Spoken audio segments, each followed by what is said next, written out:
Massive stones scattered across the globe hold a secret conversation. From the towering rings of Stonehenge to the silent giants of Easter Island, these ancient monuments seem to stand alone. But what if they were points on a single, vast map? This video uncovers the evidence for a prehistoric network of megaliths that connected continents long before written history began. You will discover how our ancestors achieved a level of global connection and scientific understanding that rewrites everything we thought we knew about the ancient world. How did cultures separated by oceans build with such similar ambition? Why do these sites share precise alignments with the sun and stars? By the end, you will see these stones not as isolated ruins, but as pieces of a forgotten whole. What does it mean if humanity's first great project was a worldwide collaboration? These massive stones represent a universal human signature, a common architectural language spoken long before borders were drawn. A megalith is far more than just a big rock. It is a massive stone, often left in its raw, natural state, used to create a monument or structure of profound significance. Think of the solitary, towering menhirs standing like silent sentinels in the fields of Brittany. Then shift your gaze to the intricate, spiraling passageways of Newgrange in Ireland, a tomb designed to capture the winter solstice sun.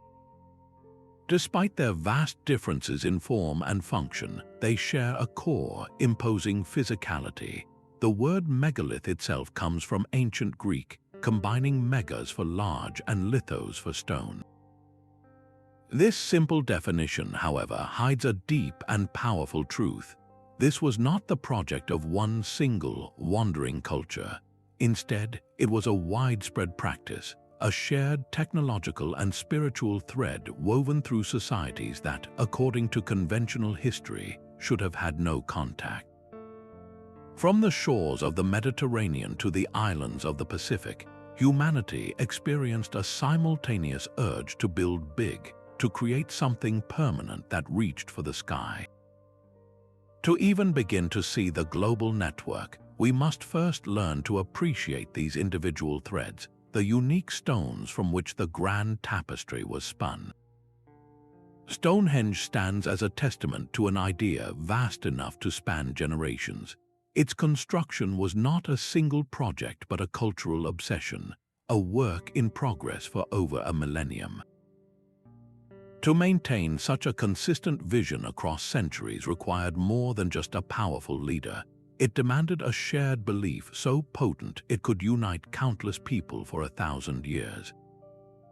This was not a society merely focused on survival. They were building for eternity, aligning their world with the cosmos itself. The most famous alignment is the heel stone, which perfectly frames the rising sun on the summer solstice. But that is just one celestial lock in a complex mechanism of stone. The entire arrangement speaks a language of solar cycles, lunar extremes, and star movements.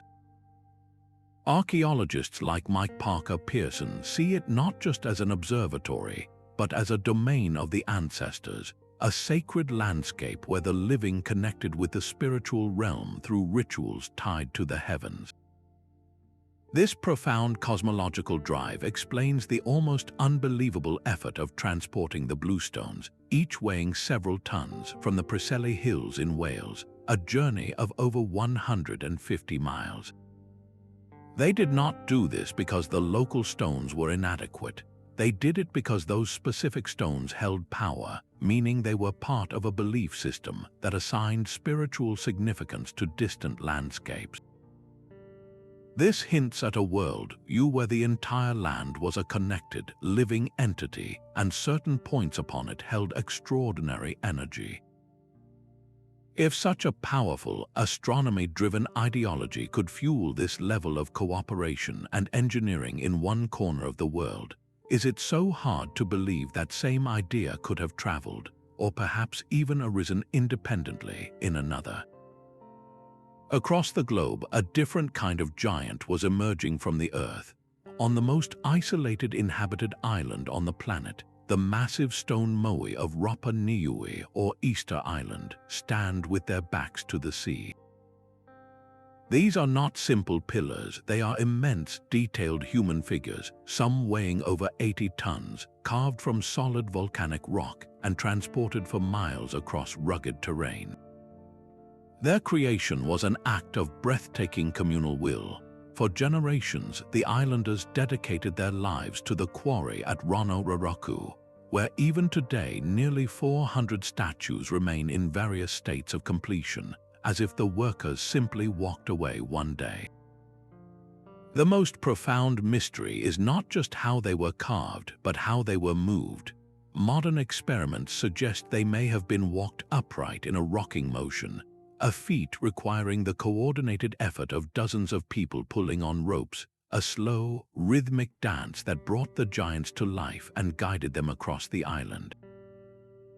And they were made to see. Contrary to the empty sockets we see today, many Moai were originally given eyes of white coral and deep, black obsidian pupils. They were not blind monuments, they were eringa ora, the living faces of deified ancestors. These powerful beings were placed on ceremonial platforms called ahu, their gazes turned not toward the ocean but inward, watching over the villages and the people. They were the spiritual guardians of the community, a physical link to the past that ensured order and fertility in the present.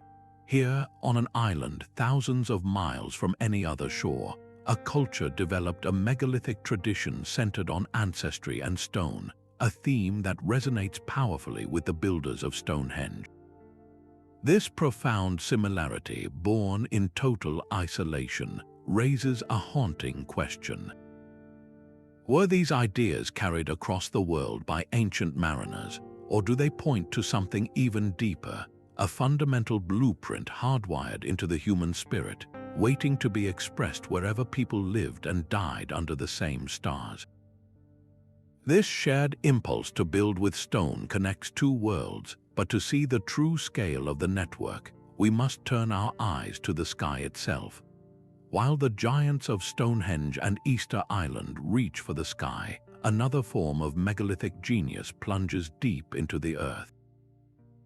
On the Mediterranean islands of Malta, a world exists entirely underground, carved not from assembled stone, but from the living rock itself.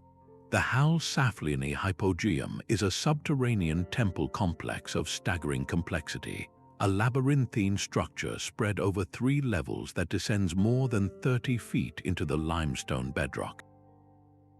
This was not built upward but excavated downward, a monumental act of removal that created a sacred negative space. Its halls and chambers, carved with intricate spirals and patterns that mimic the megalithic temples above ground, form a dark, inverted mirror of the surface world. The sheer scale of this excavation, accomplished with nothing more than stone and antler tools, represents a different kind of ambition, one that looked not to the heavens but deep into the womb of the earth. Within this silent, sunless world, sound behaves in strange and mysterious ways. Certain chambers are renowned for their powerful acoustic properties, where a single voice can resonate and amplify, filling the entire space with a deep, vibrating hum. This was no accidental feature. The architecture seems deliberately designed to manipulate sound, leading many researchers to speculate that chanting, drumming, or ritual singing were central to the ceremonies performed here. These sounds could have induced altered states of consciousness, blurring the line between the physical and spiritual realms for the participants. The discovery of the famous sleeping lady figurine within the Hypogeum adds another layer to this mystery. This small clay statue depicts a voluptuous woman sleeping peacefully on a couch, a symbol many interpret as representing eternal slumber, a deep connection to the underworld, or perhaps a goddess of death and rebirth. This suggests the Hypogeum was far more than a temple. It was a portal to the afterlife, a place where the community could commune with its ancestors and participate in rituals of regeneration. The Hypogeum fundamentally challenges our definition of a megalith. It proves that our ancestors' mastery of stone was not limited to moving and stacking it, but also to sculpting it from within, demonstrating a profound understanding of geology and three-dimensional space. This subterranean sophistication is not unique to Malta. From the vast painted caves of prehistoric Europe to the underground cities of Cappadocia, cultures across the globe felt the same pull to create sacred spaces beneath their feet. This recurring theme points to a shared human intuition that the Earth itself was alive with power and mystery. Why did so many ancient peoples invest immense effort to build not just toward the stars, but also into the dark, silent heart of the planet? The answer may lie not in the structures themselves, but in the celestial knowledge they all seem to encode, a science written in stone and aligned with the movements of the cosmos. Long before the first stones were raised at Stonehenge, a hill in Turkey was being sculpted into a cosmic vision. Göbekli Tepe, a site so ancient it predates the Great Pyramids by a staggering 7,000 years, challenges the very foundations of our history. Here, on the windswept Anatolian plains, hunter-gatherers accomplished the seemingly impossible. They carved and erected immense T-shaped pillars, some weighing over 20 tons, arranging them into vast circular enclosures. This was not a village or a fortress, but a temple complex of breathtaking scale and artistry.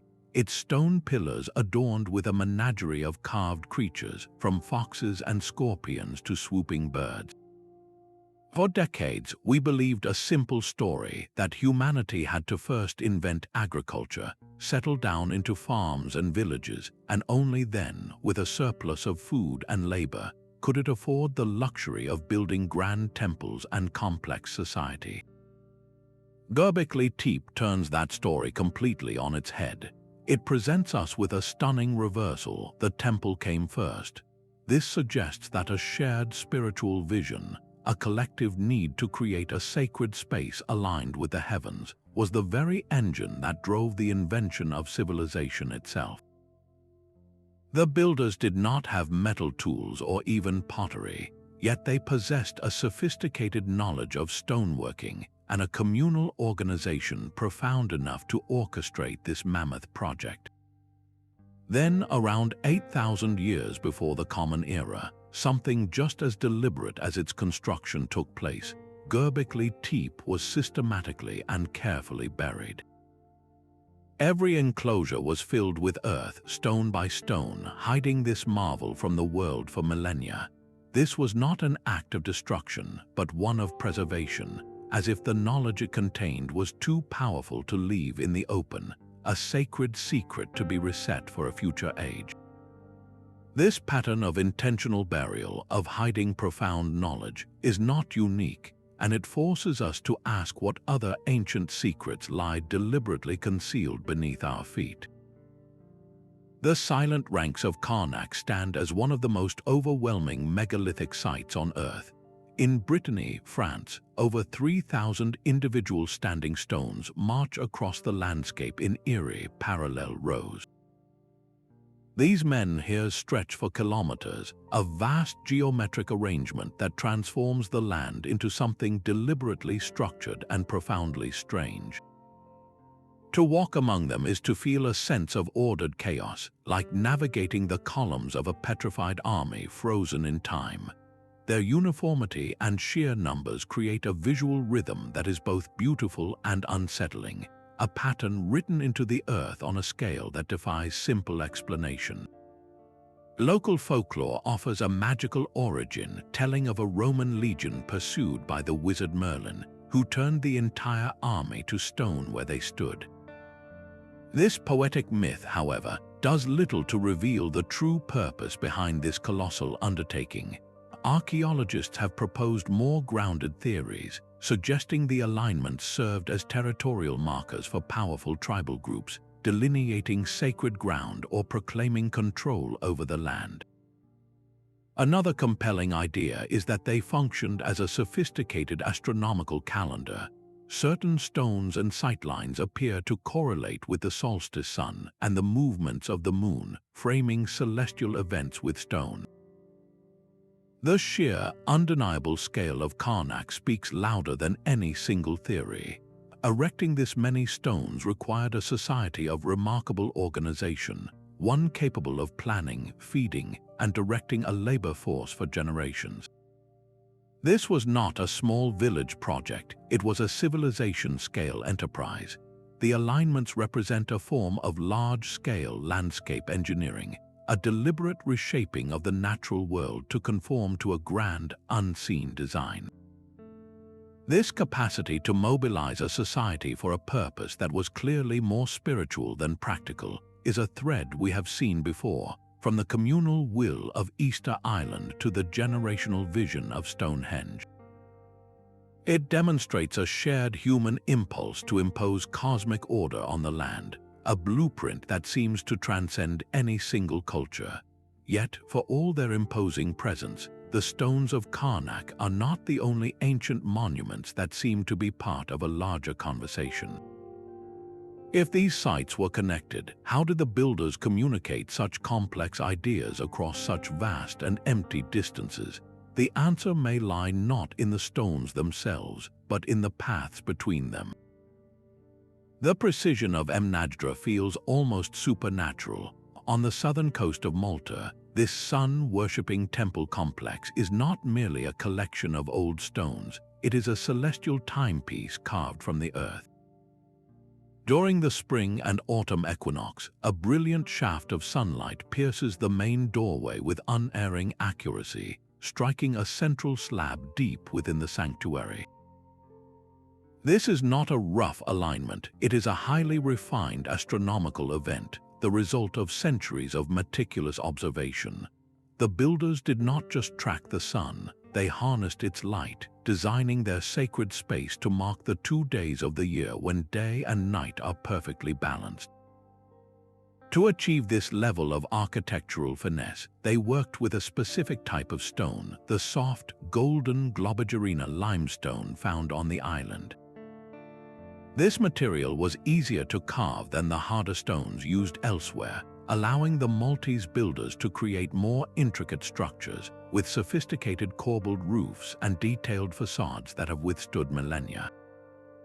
This temple was the heart of a community, a place where the rhythms of the sky directly informed the cycles of planting and harvest, of ritual and daily life. The entire complex stands as a testament to a deep, intimate bond between humanity, the earth, and the cosmos. And as we will see, this profound connection, this desire to build calendars in stone, was a universal blueprint that appeared across the ancient world. High in the rugged Caucasus Mountains, a different kind of portal stands open. Thousands of dolmens, stone houses for the unseen, dot the landscape between the Black and Caspian Seas. These are not the towering rings of Stonehenge or the giant faces of Easter Island. They are quieter, more enigmatic structures, often just large enough for a single person to crouch inside. Each one is a masterclass in ancient engineering, built from colossal stone slabs fitted together with a precision that seems to defy their brutal weight. The most haunting feature is their single, round portal, a window-like opening carved perfectly through the front slab, as if offering a doorway not for the living, but for something else entirely. Why would cultures scattered across this vast mountain range devote such immense effort to create these nearly identical stone chambers? Their consistent design is the first major clue. Whether found in modern-day Russia, Georgia, or Abkhazia, the dolmens share the same basic blueprint, a box-like structure with that signature porthole. This uniformity across hundreds of miles suggests more than a coincidentally similar idea. It points to a shared cultural code, a building tradition so important it was carried and replicated by disparate tribes across generations.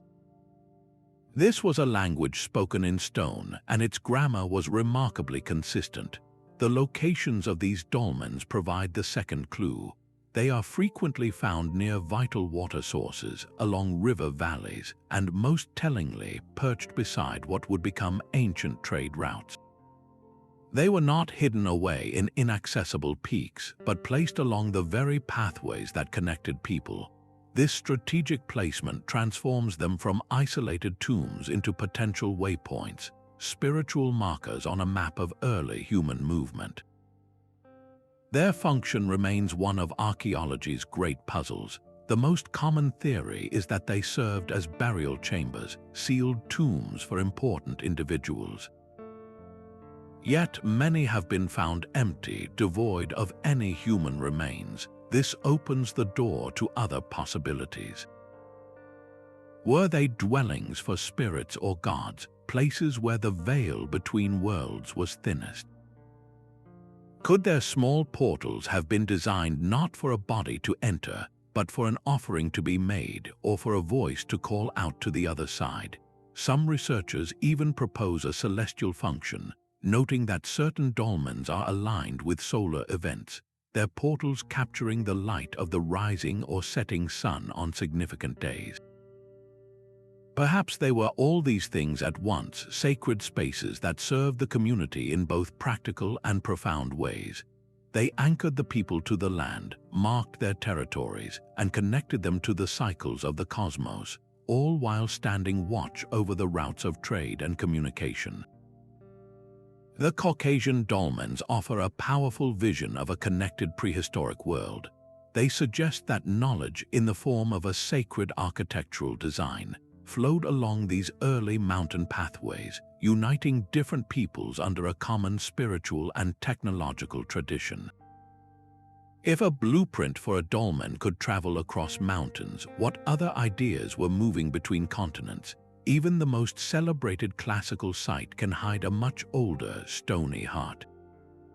The Temple of Apollo at Delphi, famous throughout the ancient world for its prophetic oracle, was built upon a foundation of primal stone. Long before the god of light claimed this mountain sanctuary, it was a sacred place for the earth goddess Gaia. Her power was embodied not in a statue, but in a simple aniconic stone known as the omphalos, the navel of the world. This was no mere symbol. It was a physical object of intense veneration, a central point from which the world's energy was believed to radiate. This deep-seated tradition of worshipping a single, powerful stone connects Delphi directly to the global megalithic impulse, a recurring theme of marking the world's center with a sacred rock. The genius of Delphi's location, however, goes far beyond myth. The site was deliberately chosen for its unique geology, sitting directly atop a web of intersecting fault lines. From these cracks in the Earth's crust, subtle hydrocarbon gases, including ethylene, would seep upward.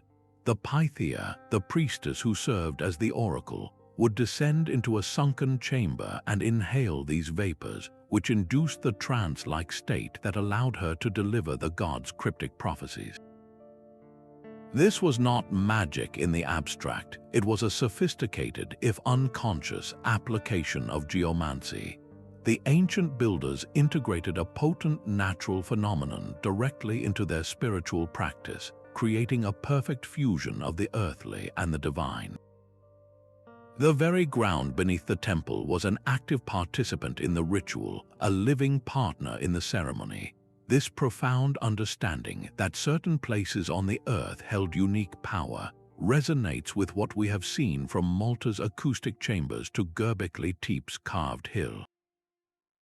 It reveals a pattern of selection, a deliberate seeking out of locations where the planet's hidden energies could be accessed and harnessed.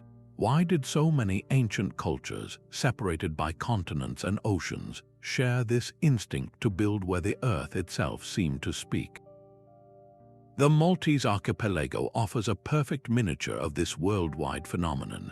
On these small islands, the megalithic temples of Haga, Kim, and Jiwith, above Gantija, do not stand in lonely isolation. They are positioned within sight of one another, creating a visible web of sacred sites across the land and sea. This intervisibility was a deliberate and powerful choice. It meant that the people at one temple complex could see the smoke from another's rituals rising into the sky, a constant visual reminder that they were part of a larger, living community. This was a network within a network, a ritual geography that physically connected the people to their shared beliefs and to each other. The entire landscape became a single, integrated cathedral, with each temple serving as a chapel within it. The connections go far beyond simple lines of sight. These temples speak a common architectural language. Walk into the ruins of Jiwith, above Gantija on Gozo, or the sprawling complex of Haga, Kim on Malta, and you will recognize the same fundamental blueprint, the distinctive cloverleaf or trefoil floor plan. This was not a casual similarity. It was a standardized design, a sacred architecture so important that it was replicated with remarkable consistency across different sites and over many centuries. This shared template points to a centralized religious authority or a deeply ingrained cultural tradition that governed how these spaces were to be built. It was a spiritual and social blueprint, ensuring that every temple, regardless of its specific location, functioned in the same way and housed the same rituals. Here, on this tiny archipelago, we see the principles of a global megalithic network operating on a manageable, observable scale. The Maltese Islands become a microcosm, a model that helps us understand how a larger, intercontinental web might have functioned. If a shared architectural idea could unite multiple communities across small islands, fostering a cohesive cultural identity, then why could the same not be true for communities scattered across the vast expanse of continents? The stones of Malta whisper that our ancestors were not just local builders but participants in a connected world. High in the thin air of the Bolivian Andes, the ruins of Tiwanaku hold a masterpiece of stone. The Gateway of the Sun is a single, monumental arch carved from one block of andesite, a stone so hard it would have challenged the most skilled artisans. Weighing an estimated 10 tons, this gateway is not a simple archway. Its surface is a dense tapestry of carved figures, a complex codex in rock. At its center stands a dominant figure, often identified as a celestial deity, surrounded by 48 winged attendants that some researchers interpret as a detailed calendar, tracking both solar and lunar cycles. This was more than a door, it was a frozen narrative, a creation myth, or a cosmic map set in stone for eternity. Just a short walk away, another giant keeps watch. The Ponce monolith is a towering, human-like figure carved with equal precision, holding two ritual vessels, his entire body covered in symbolic patterns that we can no longer fully decipher. He stands as a silent witness to the beliefs that animated this city. The true genius of Tiwanaku, however, lies in the seams. The stonework here displays an almost impossible precision. Massive blocks were cut with such exacting angles that they fit together without any mortar, interlocking so perfectly that not even a razor blade can slide between them. This is a level of engineering that would not be seen again in the Americas until the rise of the Inca, centuries later. How did a culture flourishing at an altitude of over 12,000 feet achieve such technical mastery? The existence of Tiwanaku, a pinnacle of megalithic engineering in the high Andes, forces a profound question. When we see this same drive for perfection, the same obsession with celestial calendars and immaculate stonework appearing on opposite sides of the globe, are we looking at independent genius or the scattered chapters of a single, forgotten story? The stones seemed to suggest a conversation was happening, a silent exchange of ideas that spanned the world's highest peaks and deepest oceans. Deep in the Egyptian Sahara, a desert now holds the ghost of a savanna. At Nabta Playa, a stark stone circle stands as a silent witness to a time when this was a land of lakes and grasslands. This is not merely an ancient site, it is a prehistoric clock, a calendar carved from stone that predates Stonehenge by over 1,000 years. Here, nomadic cattle herders arranged stones with breathtaking purpose, aligning them precisely with the rising point of the summer solstice sun and the positions of the brightest stars in the night sky. This was not an abstract scientific pursuit, it was a matter of life and death, in an environment that cycled brutally between lush abundance and severe drought. Knowing exactly when the rains would come was the difference between survival and extinction. The calendar told them when to arrive at the Playa, the seasonal lake, and when to move their herds to safer ground. This sophisticated knowledge, encoded in stone, allowed them to thrive where we would see only emptiness. The profound significance of Nabta Playa lies in its location and its age. It provides undeniable evidence that the drive to understand the cosmos, to build stone monuments that track the heavens, was not a European or an Asian invention. It was a human one, emerging independently in the heart of Africa at virtually the same time as it was appearing elsewhere. This suggests a parallel intellectual awakening across the ancient world, a global spark of genius where disparate cultures, completely unknown to one another, all looked up at the same stars and felt the same urgent need to mark their passage.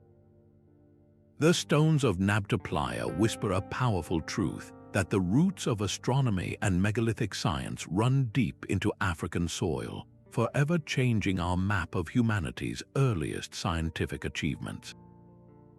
If the same celestial language was being written in stone on multiple continents, what other profound connections have we missed, hidden not in the stars but in the very geometry of the Earth itself?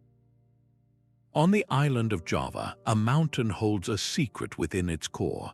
Gunung Padang is not merely a hill with ruins on its summit.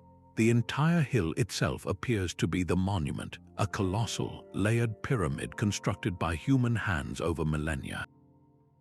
Geological surveys using electrical resistivity have revealed startling anomalies deep underground, suggesting the presence of hidden chambers and complex internal structures far beneath the surface.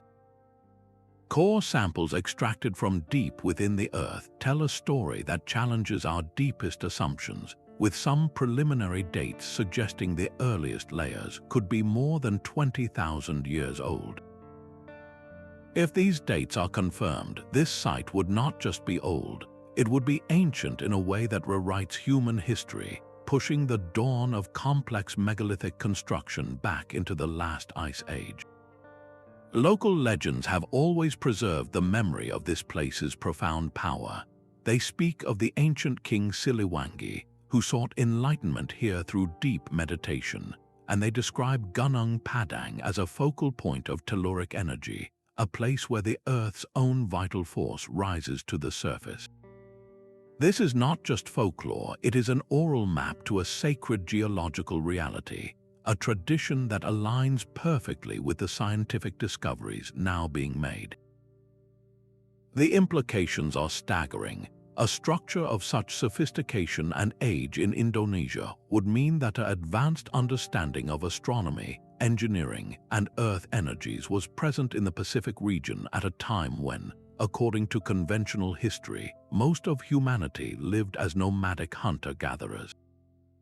This single site forces us to consider the possibility of a lost pan-Pacific civilization, a sophisticated culture whose influence and knowledge may have once spanned the vast ocean, leaving behind only the most durable and enigmatic of clues.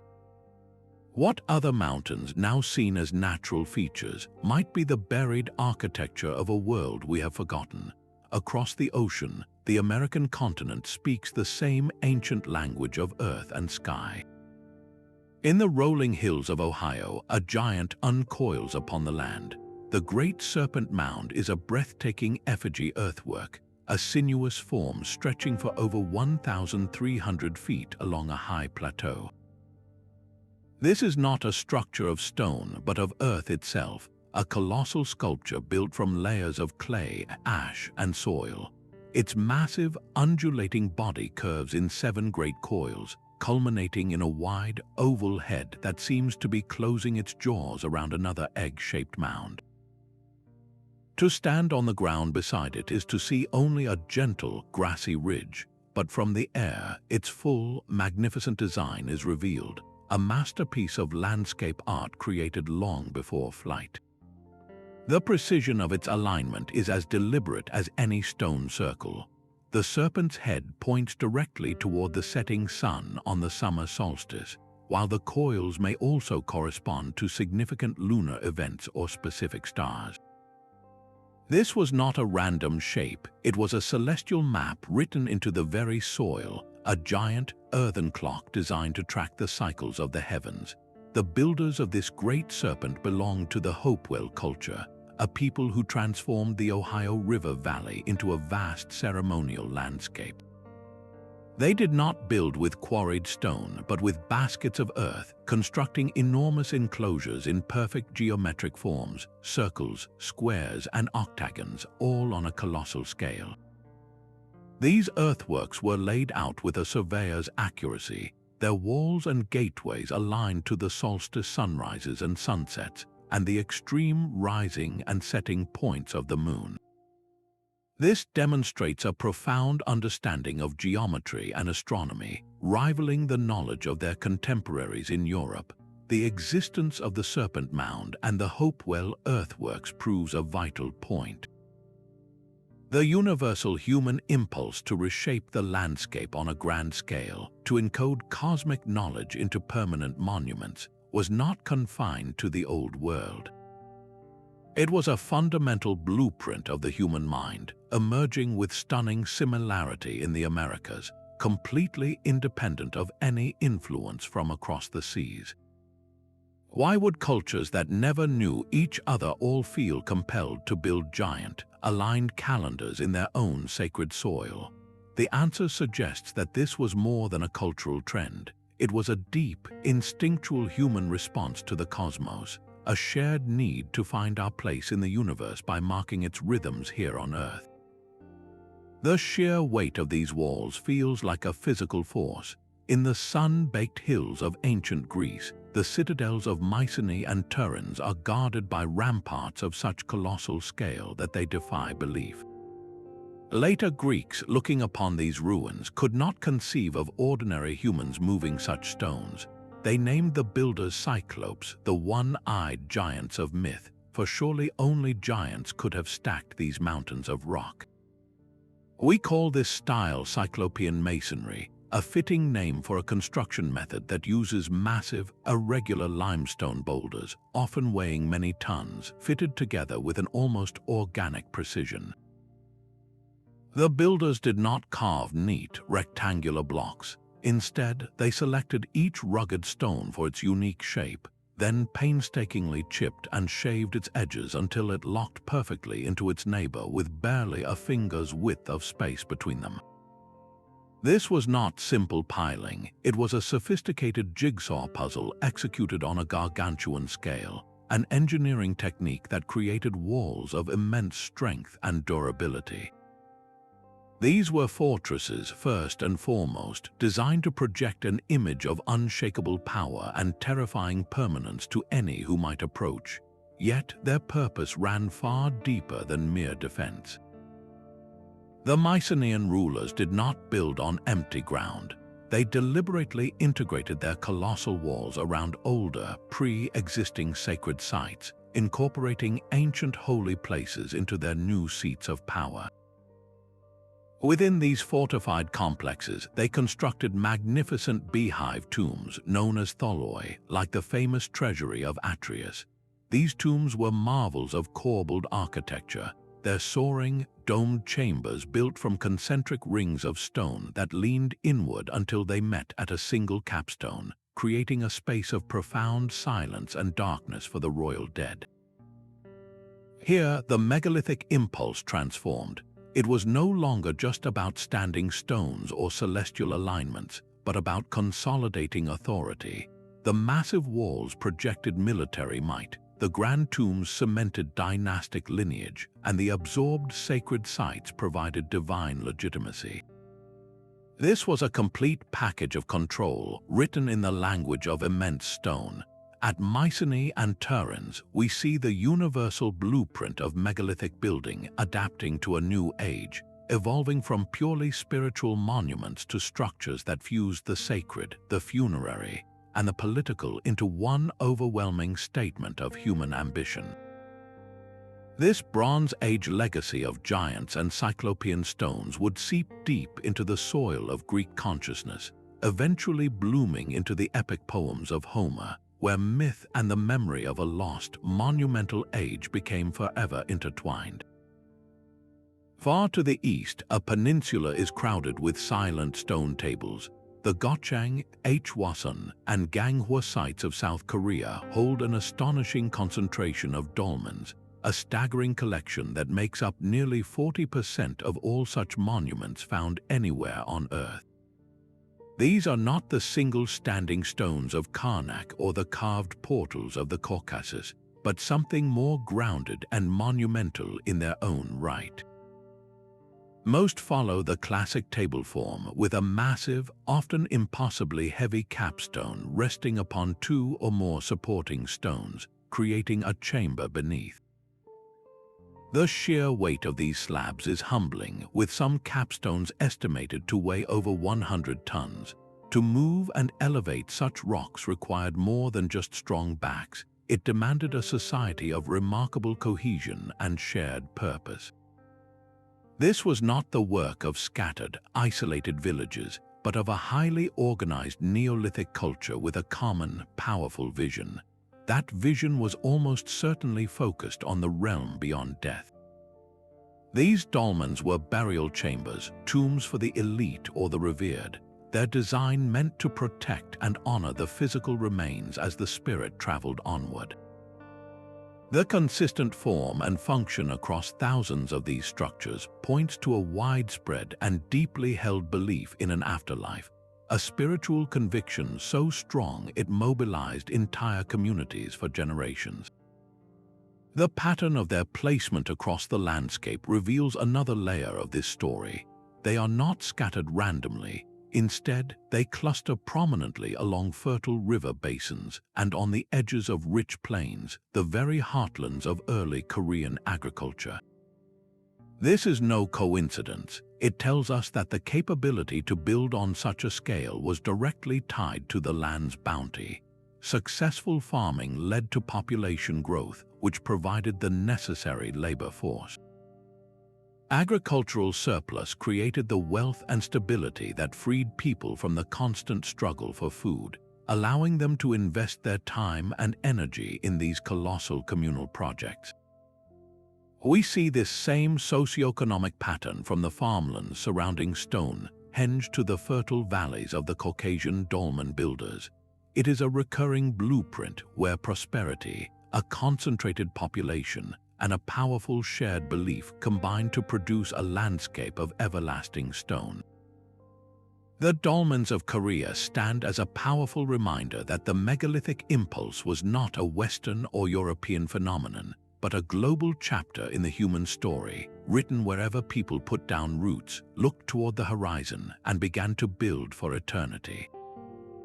The ocean itself was the quarry for the most improbable city of all. On the remote island of Pohnpei, the ruins of Nan Madol rise from a shallow lagoon, a ghostly metropolis of over 100 artificial islets built not on solid land but upon a coral reef. To stand here is to witness a triumph of pure will over nature.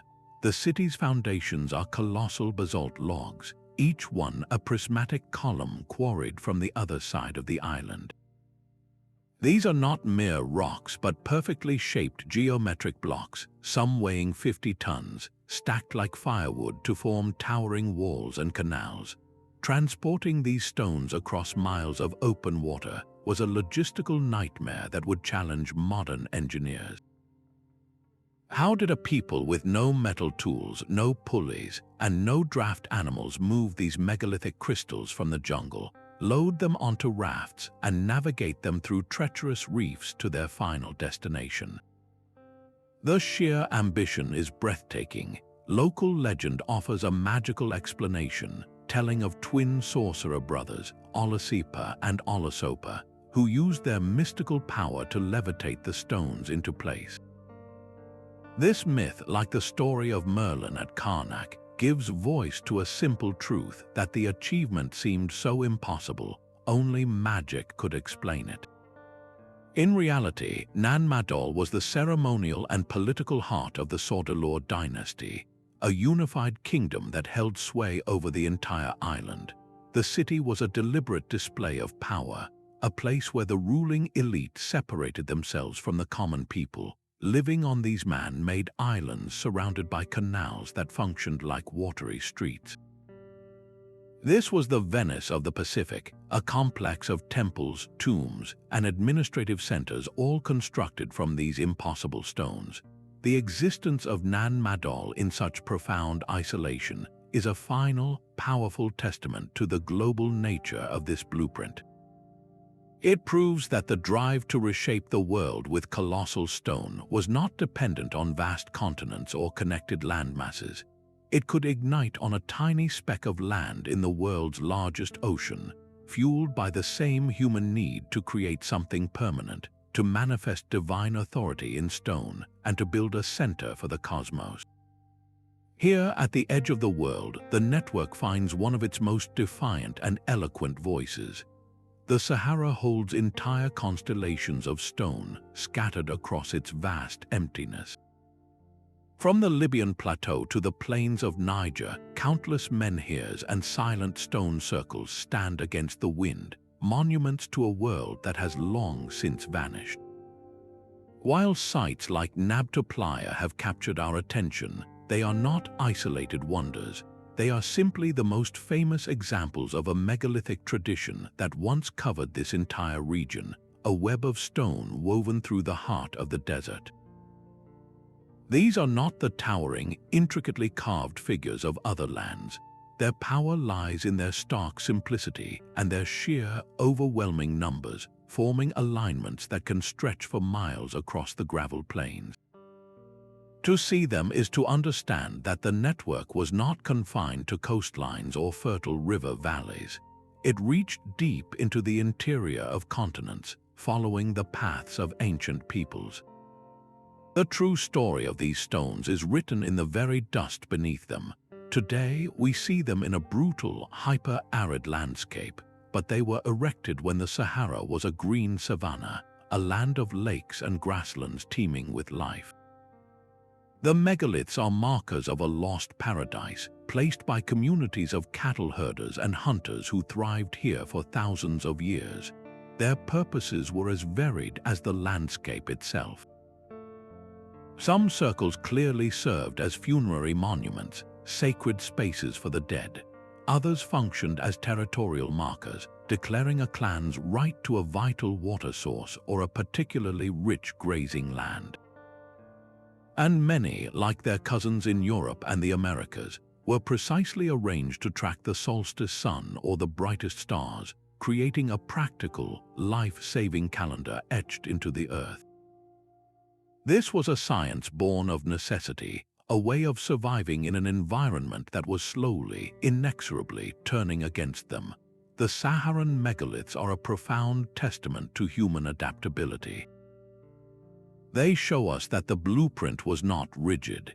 It was a flexible set of ideas that could be applied just as effectively in a drying grassland as on a remote Pacific island.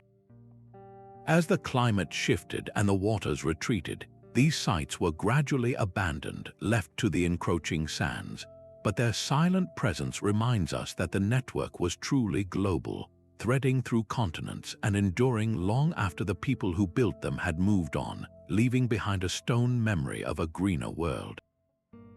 Deep within the humid jungles of Chiapas, a pyramid guards a secret carved in stone.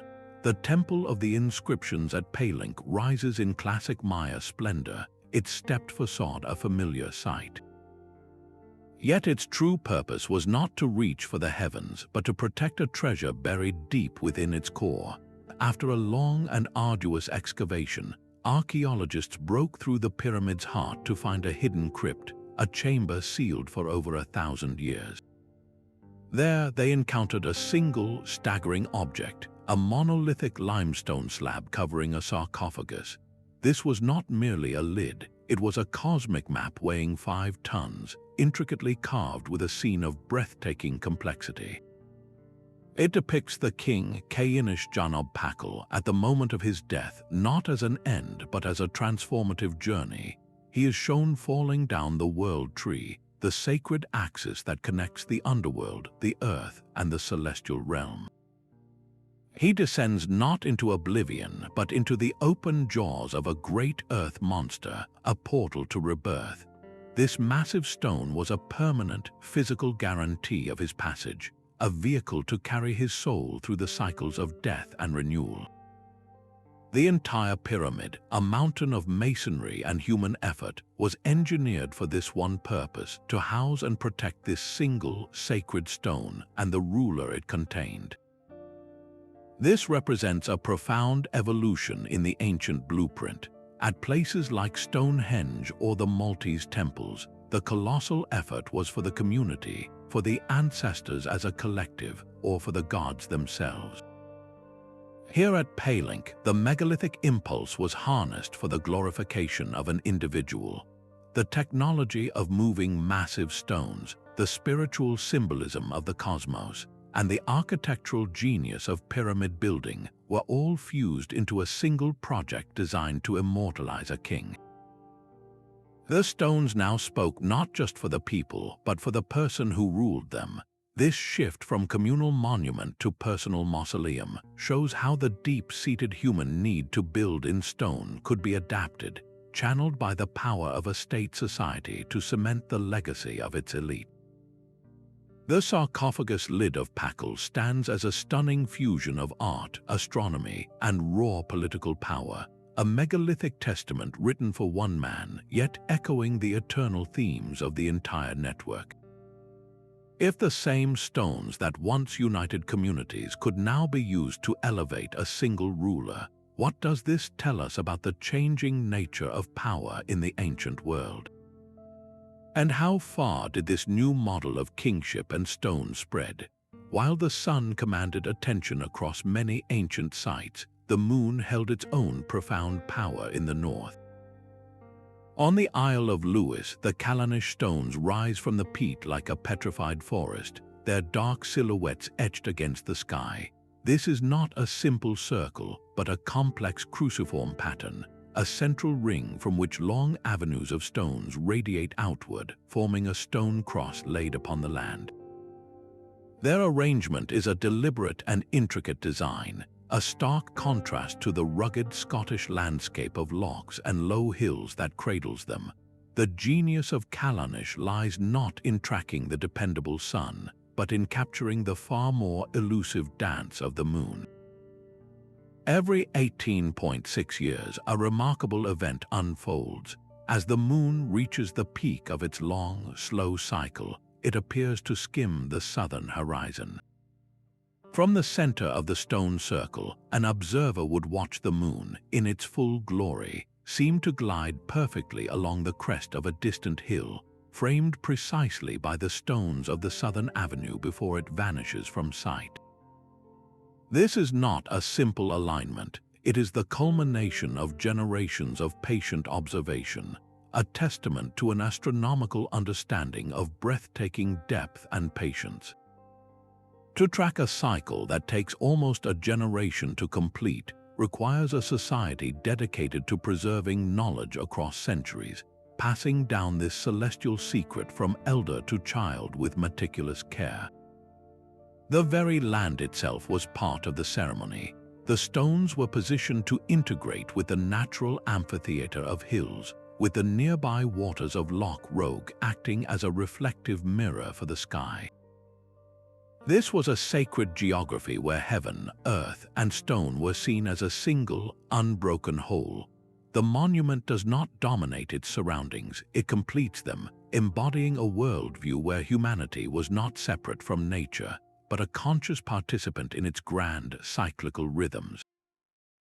This lunar focus reveals a different facet of the megalithic mind, one that revered the subtle, long-term rhythms of the cosmos as much as the daily triumph of the sun. If the sun represented life and order, the moon, with its cycles of birth, death, and rebirth, may have spoken to the deeper mysteries of time, fate, and the soul's journey. The silent stones of Carnac ask us to consider a more patient, nuanced ancient wisdom, one that measured time not in years, but in generations, watching the slow, celestial clockwork of the moon. The ocean holds our deepest secrets beneath its waves. Off the coast of Japan, the small island of Yonaguni is guarded by a submerged giant, a sprawling sandstone formation that has ignited one of the most heated debates in modern archaeology. Known as the Yonaguni Monument, this structure descends over 80 feet below the surface, a labyrinth of sharp, right-angled terraces, massive steps, and wide, flat platforms that seem unnaturally geometric. Marine geologist Masaaki Kimura has spent decades studying the site, and he points to features that defy simple geological explanation: a monolithic archway, what appears to be a carved human face, and perfectly straight, parallel channels that look more like city streets than random erosion. The central question is as profound as the ocean trench it lies within. Is this a masterpiece of natural weathering, or is it the sunken architecture of a lost civilization? If these formations are indeed human hands at work, the implications are staggering. For the monument to now be submerged so deeply, it must have been constructed on dry land at a time when global sea levels were dramatically lower. This pushes its potential origin back to around 10,000 years ago, to the end of the last ice age, a period archaeology has long considered a prelude to civilization, not an era of advanced stonework. This single site, if validated, would shatter our timeline, suggesting a sophisticated culture was capable of monumental construction at a time when we believed humanity was just beginning to farm. The debate itself forces us to confront a difficult truth. Our entire understanding of prehistory is built upon the land that remains above the water.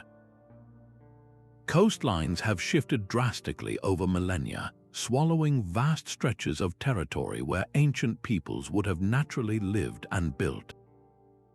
How many other Yonagunis lie hidden in the deep, their stories silenced by the rising seas?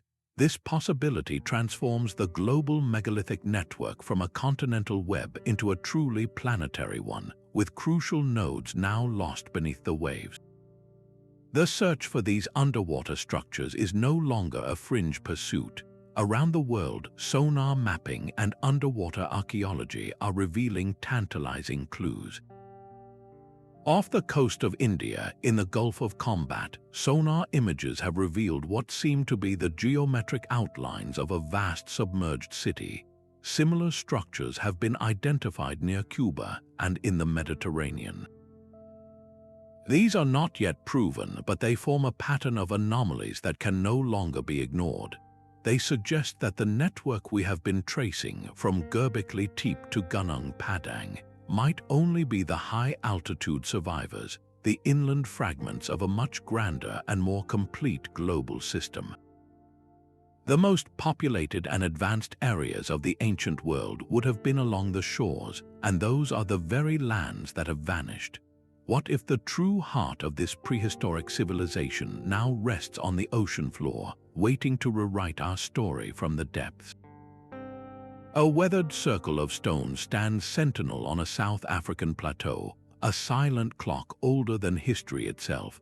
Known as Adam's calendar, This ring of upright dolerite stones is positioned with an uncanny precision that defies any simple explanation.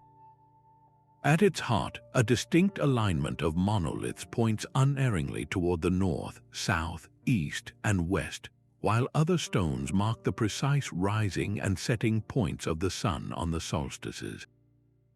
This is not a random arrangement. It is a sophisticated calendar carved from the living rock, a timekeeping device of such potential antiquity that it may predate Stonehenge by many millennia.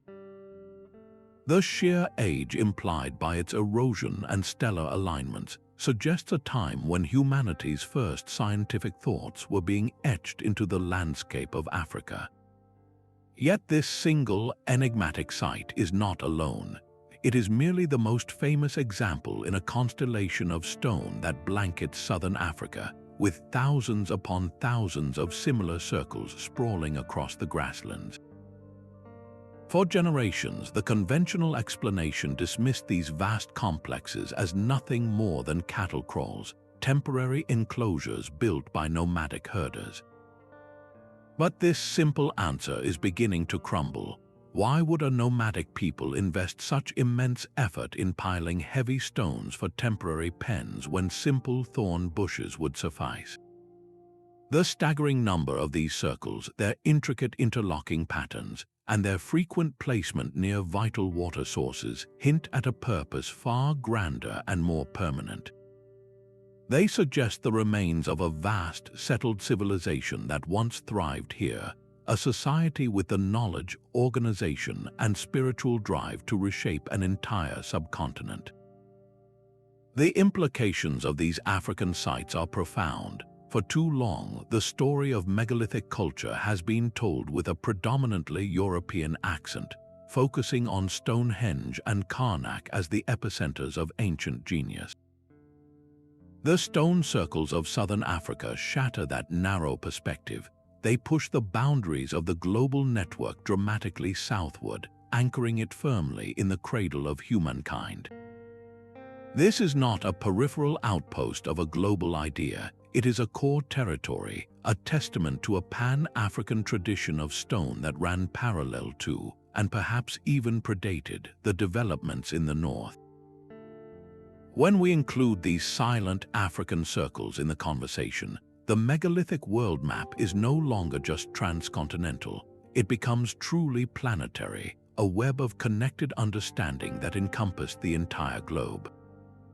These silent stones speak a language beyond architecture, a vocabulary of symbols carved into their very surface. A single, powerful motif appears again and again across the globe, defying the constraints of time and distance.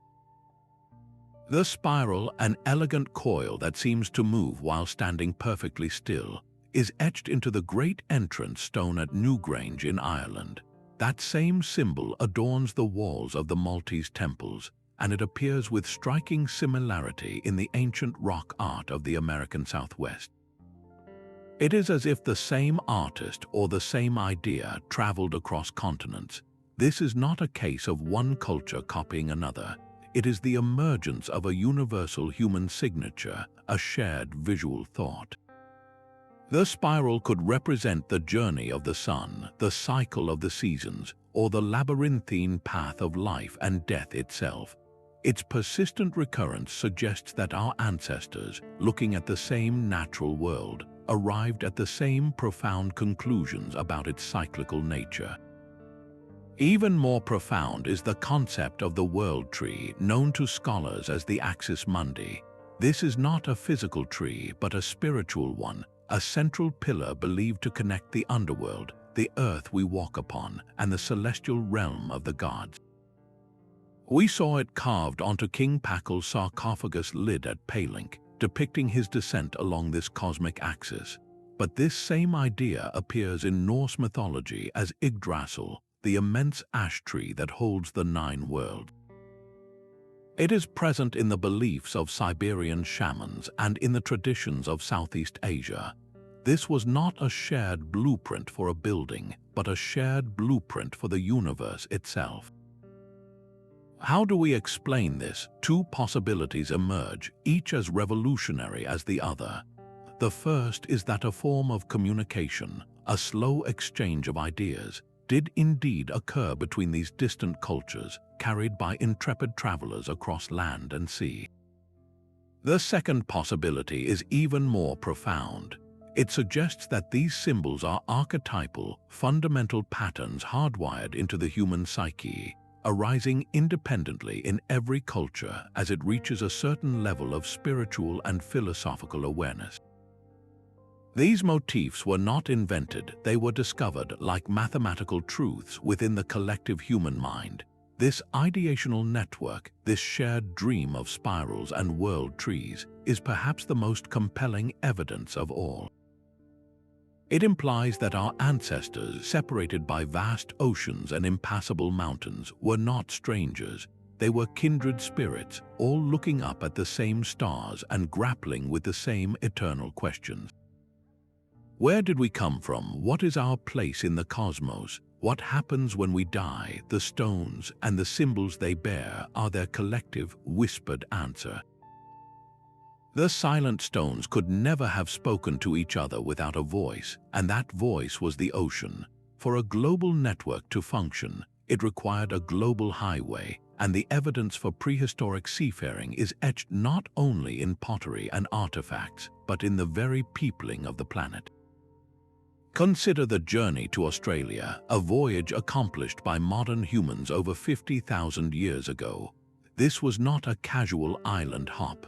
It demanded a purposeful crossing of open water, a feat that required planning, boat-building technology, and a profound understanding of currents and stars.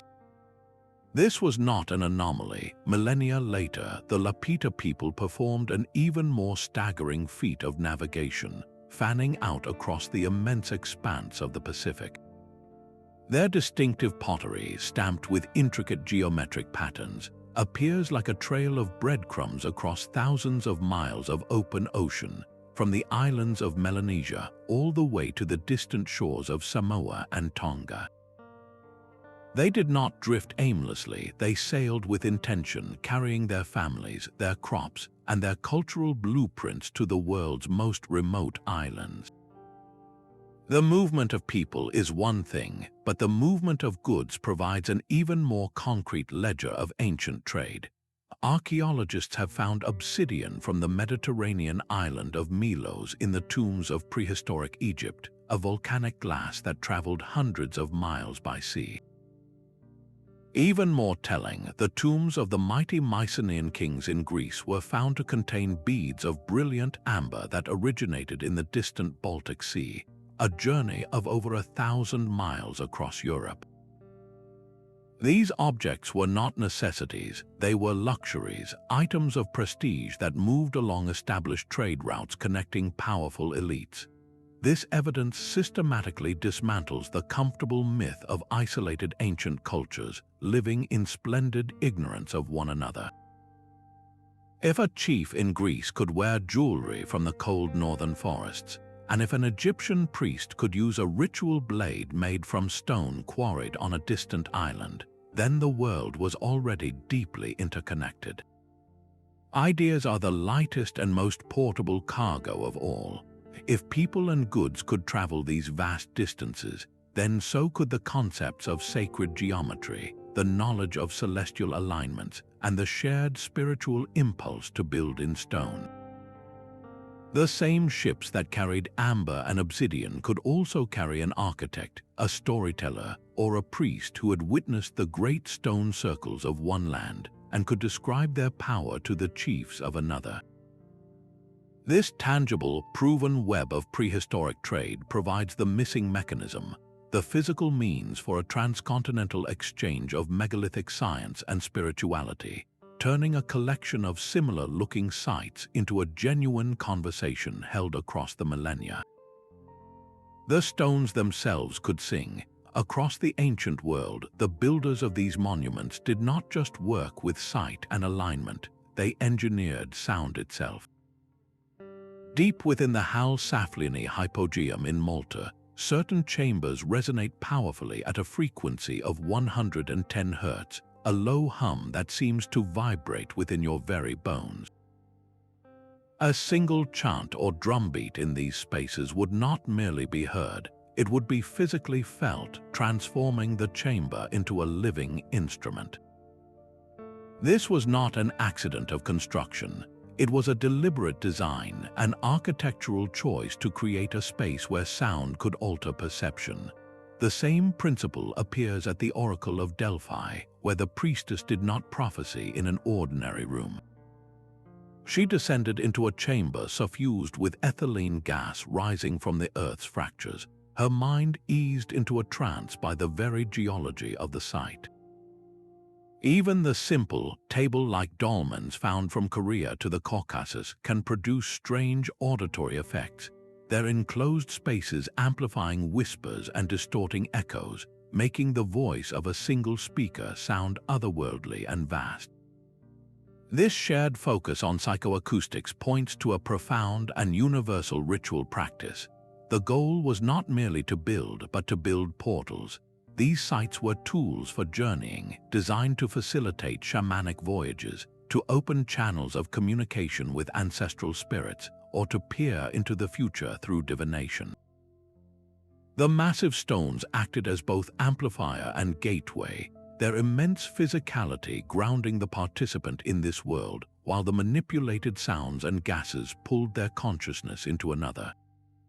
This reveals a layer of the network that is not about astronomy or engineering alone, but about the interior landscape of the human mind. Why would cultures with no apparent contact all seek to explore the same altered states? It suggests that our ancestors were not just mapping the stars, they were mapping consciousness itself, using the resonance of stone as their guide. This shared quest to transcend ordinary reality may be the most intimate thread connecting them all, a silent harmony woven into the global tapestry. A persistent whisper suggests these stones were placed where the Earth itself holds a unique charge. The theory of ley lines proposes that our planet is crisscrossed by invisible pathways of telluric energy, and that ancient builders deliberately positioned their monuments at the points where these lines converged. While this idea exists on the fringes of archaeology, it speaks to a powerful intuition that our ancestors perceived the landscape as a living, breathing entity pulsing with unseen forces. At the Rollright Stones in England, this notion moves from pure speculation into measurable reality. Scientific surveys have recorded distinct magnetic anomalies within the stone circle, localized distortions in the Earth's magnetic field that are noticeably stronger inside the ring than in the surrounding field. A compass needle can behave erratically here, tugged by an unseen force emanating from the ground itself. The critical question is whether this was a cause or an effect. Did the builders sense this subtle energy and choose the site for its power, or is the anomaly simply a byproduct of the specific geology they happened to build upon? Mainstream science leans heavily toward the latter, yet the sheer number of sites with similar stories is difficult to ignore. From the resonant chambers of the Hypogeum to the gaseous vents at Delphi, we see a recurring pattern of selecting locations with palpable physical quirks.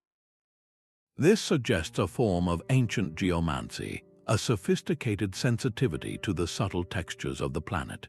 Perhaps they could feel what we now need instruments to measure, a faint hum or a vibrational shift that signaled a sacred place. Viewing the entire network through this lens transforms it once again. It may not have been just a celestial calendar or a map of territories, but a vast acupuncture chart for the planet, with monoliths acting as needles placed at precise points to balance or harness the Earth's own vitality.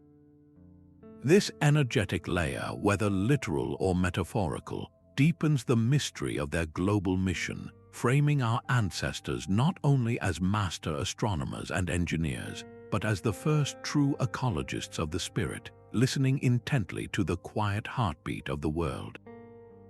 Even the greatest stone circles could not hold back the changing climate. Across the globe, the societies that raised these giants faced a common enemy, a shifting world that tested their resilience to the breaking point. For the Maya of Central America, a series of prolonged and severe droughts devastated their agricultural heartland, turning life-sustaining cornfields to dust. This environmental catastrophe triggered a domino effect of social collapse as famine led to warfare, which in turn shattered the political authority of the divine kings who had commanded the construction of cities like Palenque and Tikal. The intricate knowledge of celestial cycles and monumental engineering, once the cornerstone of their power, became a useless luxury in a desperate struggle for survival. A similar story unfolded an ocean away. On the island of Crete, the vibrant Minoan civilization, with its sprawling palace complexes, was brought to its knees not by invaders, but by the colossal volcanic eruption of Thera. This event spewed ash that blotted out the sun and choked the land, while the tsunamis that followed devastated their proud fleets and coastal cities. The very foundations of their maritime economy and social order were washed away in a single, terrifying day. These were not isolated incidents but part of a recurring pattern. From the green Sahara that slowly turned to desert, forcing the cattle herders of Nabta Playa to abandon their stone calendar, to the resource depletion that sparked conflict on Easter Island, leading to the toppling of the sacred Moai, environmental pressures proved to be the great equalizer. The specialized knowledge required for megalithic construction was not stored in books, but in the living memory of a complex, functioning society. It required astronomers to observe the heavens for generations, engineers to plan the movement of multi-ton blocks, and a coordinated labor force fed by a stable agricultural surplus. When that society fragmented, the knowledge fragmented with it. What remained was often guarded by a shrinking priestly caste, a secret law that became increasingly obscure until it was lost entirely. This is the profound meaning behind the careful burial of Göbekli Tepe, the silent, empty courtyards of the Maltese temples, and the unfinished Moai still lying in their quarry. They are not evidence of a sudden apocalypse but of a slow sunset, a golden age of global megalithic culture, a period of astonishing collaboration between humanity and the cosmos, gradually passed into shadow. The stones were left behind as a message in a language we are only now beginning to relearn, a silent testament to a forgotten chapter in the human story. What became of the people who possessed this lost science, and where did their understanding go when their civilizations fell? This global pattern of stone and sky reveals a profound human signature etched into the very bones of the planet. Our journey uncovers a shared language, a universal blueprint that connected our ancestors through a deep, intuitive understanding of the cosmos. It was not a single, lost super-civilization that spread this knowledge, but a vibrant network of interconnected minds. The same ideas about solstices and lunar cycles, about sacred geometry and earth energies, flowered independently yet simultaneously across the continents, carried by the winds of trade and the currents of ancient seas. These monuments are the ultimate testament to a time when humanity saw itself as part of a unified whole, intimately connected to the rhythms of the earth and the grand dance of the heavens. The silent stones challenge our modern sense of separation, asking us to remember a time when the world was woven together by a common thread of wonder. What other profound secrets do these ancient sentinels hold, waiting for us to rediscover? Share your thoughts and theories in the comments below, and subscribe to continue unraveling the mysteries of our past.